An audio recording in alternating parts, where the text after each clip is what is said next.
Hello students, welcome to our online classes. Students, today we will read our SST books, 4th chapter, creation of Mughal Empire, Mughal साम्राज्य की रचना.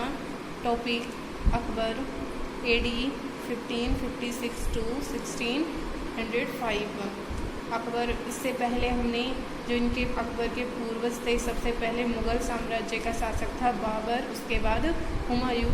इन दोनों rulers के बारे में हम read कर चुके हैं लास्ट वीडियो में.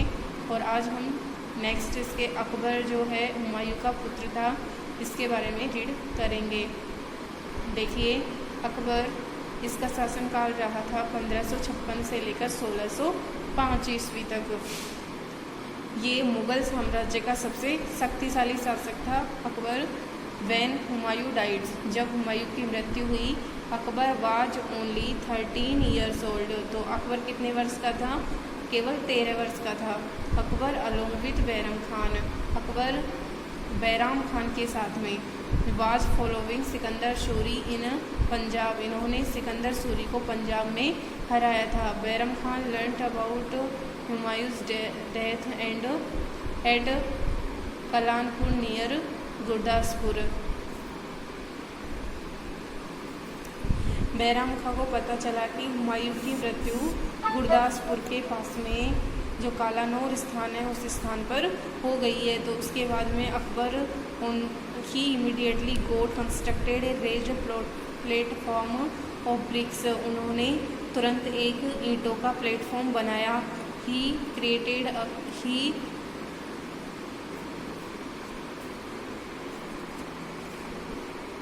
Seated Akbar on the throne, इसके बाद उन्होंने अकबर को सिंहासन पर बैठाया. And perform his coronation ceremony and proclaimed him the Mughal emperor of India. इसके बाद में उन्होंने क्या किया? एक राज्याभिषेक का समारोह है सेलिब्रेट किया और राज्याभिषेक का समारोह का परफॉर्म किया. And proclaimed him the Mughal emperor of India, proclaimed उसे घोषित किया मुगल सम्राट ऑफ इंडिया, भारत का, उसे भारत का मुगल सम्राट घोषित कर दिया. देखिए, जो बैराम खान है, ये हुमायूं का एक सेनापति था, विश्वास पात्र व्यक्ति था. जब हुमायूं की मृत्यु हुई तो उस समय अकबर केवल 13 वर्ष के थे.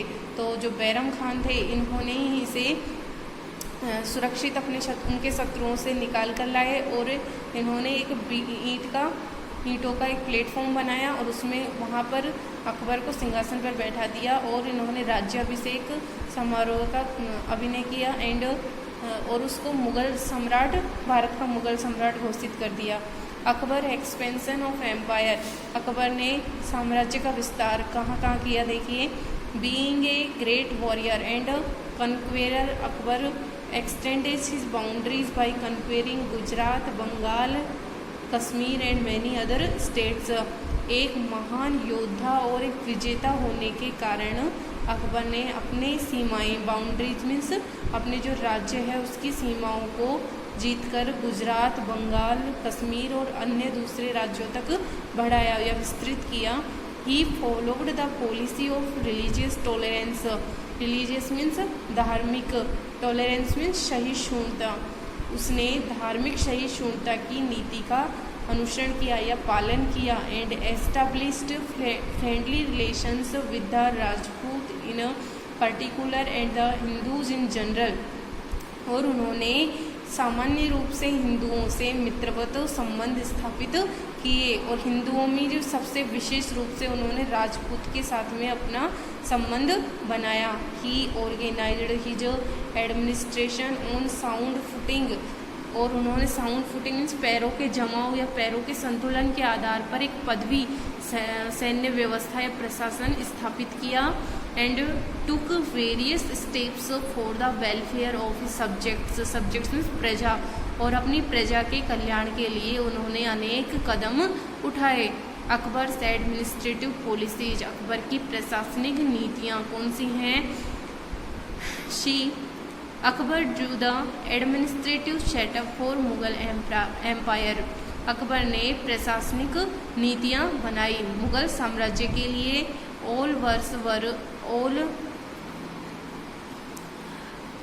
All powers were vested in the emperor, सभी शक्तियाँ सम्राट में निहित थी। The Mughal empire was divided into provinces, provinces means क्षेत्र, जो मुगल साम्राज्य था वह कई क्षेत्रों में बटा हुआ था। कार्ड सूबा, और जो क्षेत्र थे छोटे छोटे उन्हें क्या कहा जाता था, सूबा कहा जाता था। सूबाज वर गवर्नड बाय द सूबेदार्स, और जो सूबा थे इनको किसके द्वारा चलाया जाता था, सूबेदार बनाए जाते थे, उनके द्वारा चलाया जाता था। Etch province also head a financial officer और दीवान, प्रत्येक क्षेत्र में एक आर्थिक अधिकारी होता था जिसे क्या कहा जाता था, दीवान कहा जाता था।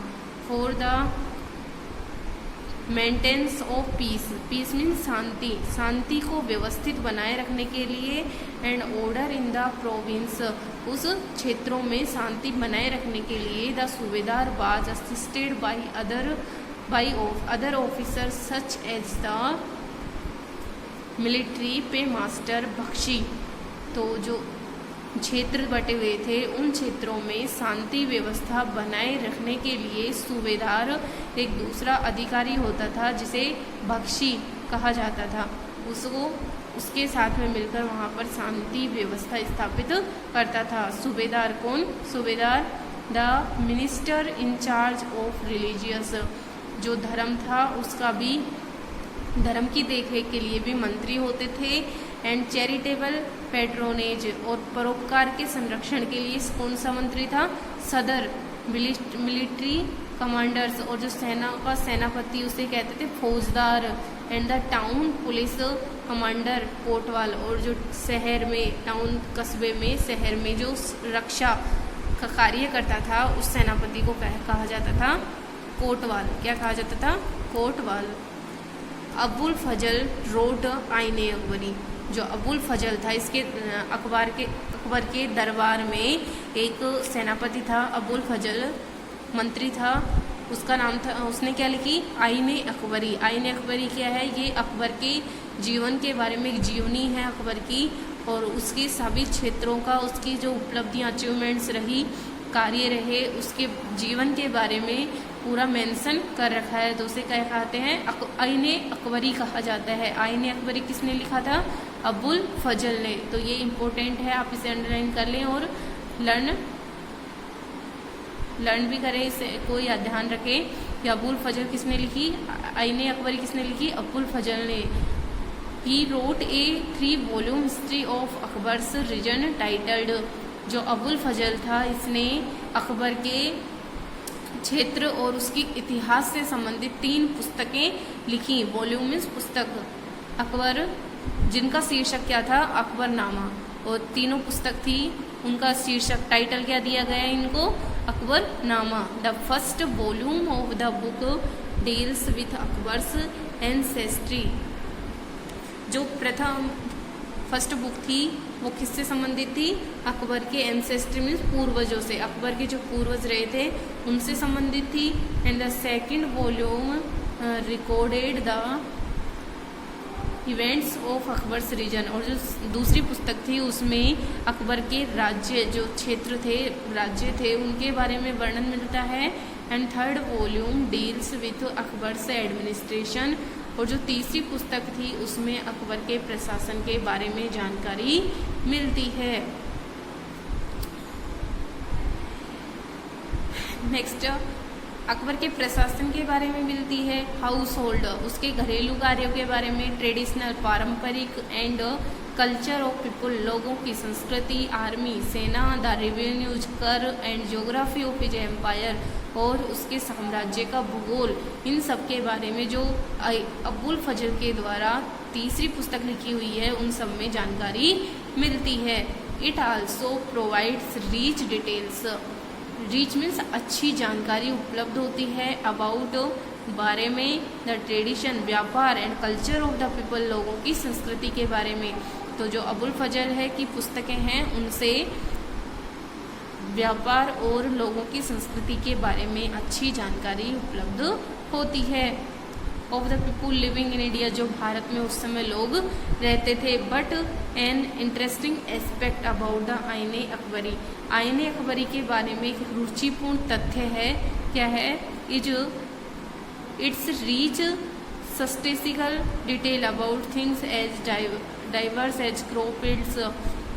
इसमें स्थिति विज्ञान, देखिए स्टेटिस्टिकल मीन्स होता है स्थिति विज्ञान के और वस्तुओं की स्थिति विज्ञान के बारे में महत्वपूर्ण जानकारी मिलती है, जैसे कि क्रोफील्ड फसलों का खेत, प्राइसेज मूल्य, वैक्स वेतन, एंड रेवेन्यू मीन्स कर, इन सब के बारे में इंफॉर्मेशन मिलती है। आईने अकबरी से Akbar's nobles remained loyal to the empire. Nobles हैं अकबर के जो वफादार या अच्छे कुलीन व्यक्ति थे, जो अकबर के वफादार थे, वे साम्राज्य के प्रति भी वफादार थे। एंड फंक्शनड एफिशिएंटली, और वे विशेष रूप से कार्य किया करते थे। But by the end of the 17th century, लेकिन 17वीं शताब्दी के अंत में मैनी नोबल्स, अनेक जो वफादार या कुलीन व्यक्ति थे, श्रेष्ठ व्यक्ति थे, built independent networks of their own, स्वयं के संजाल से उन्होंने स्वतंत्र घोषित कर लिया। And their loyalties weakened by their own self interest, अपनी स्वयं की रुचि के कारण उनकी जो वफादारी थी वो कमज़ोर हो गई, कि जो उनके कुलीन और विश्वास पात्र व्यक्ति थे 17वीं शताब्दी के अंत में उन्होंने अकबर से धोखा कर लिया। उन्होंने अपनी वफादारी छोड़ दी और उनके मन में भी साम्राज्य के प्रति लालच आ गया और वे स्वयं को शासक घोषित करने के बारे में सोचने लगे। तो उन्होंने सम्राट से युद्ध और कई गलत कूटनीतियों का प्रयोग करना शुरू कर दिया और इस प्रकार से 17वीं शताब्दी के अंत में उनकी जो वफादारी थी साम्राज्य के प्रति वह बहुत ही कमज़ोर हो गई और इस तरह से अंत में अकबर की पराजय भी होती चली गई। अकबर